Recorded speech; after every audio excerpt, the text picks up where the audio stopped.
We're keeping a close eye on the tropics, where Hurricane Fiona is not the only storm we have to watch. Now, meteorologist Caitlin McGrath is here tracking them for us. And Caitlin, the season started off slowly and now it's picking up significantly. That's right, guys. And this is why we always say don't be complacent just because it's been a quieter start to this season. You can see the Atlantic is very active right now. Of course, we have major Hurricane Fiona, Tropical Storm Gaston. This is what I'm really most concerned with. Once Fiona moves into the Canadian Maritimes, this is likely going to become Hermine any day now.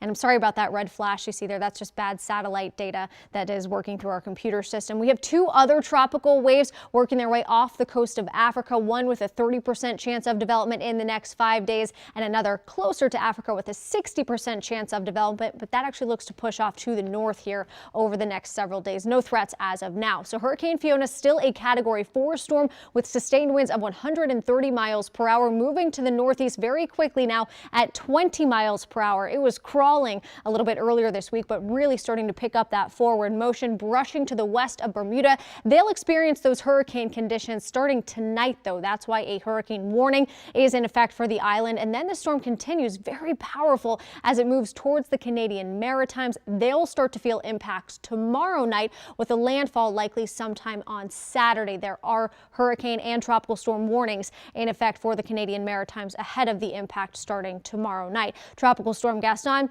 still really no threat, remains a tropical storm before weakening as it pushes off to the west. Could impact the Azores as we head into the weekend, but it's Invest 98L that all eyes are going to be on over the next several days. What you're looking at here is a model comparison between our GFS, our American model, and our European model. So the European model are the lines that you see there in red. The American model are the lines you see in yellow. And the denser, the more deeply they become, the stronger the storm will be. So there's a lot of model agreement that this storm stays to the south of the Caribbean islands as we head into the weekend, but by around the Monday time frame, bringing it through the Yucatan Channel. But notice this is Tuesday. The European model has a landfall in the Florida Keys as a pretty powerful storm, while the American model is farther off to the west. The American model keeps it churning out in the Gulf of Mexico through most of next week, while the European model brings it all the way across Florida and into the Atlantic.